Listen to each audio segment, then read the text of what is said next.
So 2025 has been my year to get clean and organized. And thanks to the JOYMOOP store, it's becoming so easy to do so. So they sent me this pack of 18 microfiber cleaning cloths. And when I tell you I love these things, I love them. Now, I love a good cleaning cloth anyway, but I'm kind of picky about them, to be honest. Now, let me tell you why I love these, and I think you will too. So as I stated before, you're going to get 18 of them. Now, I love microfiber cloths just because it holds on to dust and crumbs and all of that stuff so easily.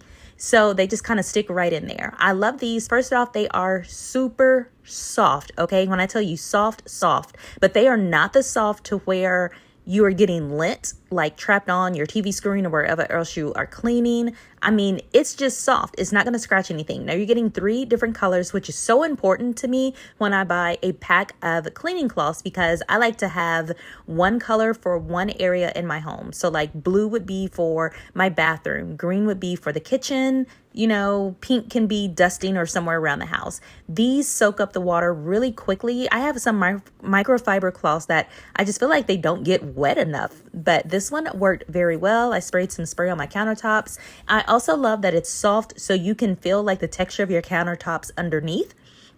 And that way you will know if you need to go over a certain spot, like there's something sticky here, some kind of grit or something on it. I thought that was so cool about this tile. So if you need some more microfiber cleaning cloths, and trust me, you do, check out this JOYMOOP pack of 18.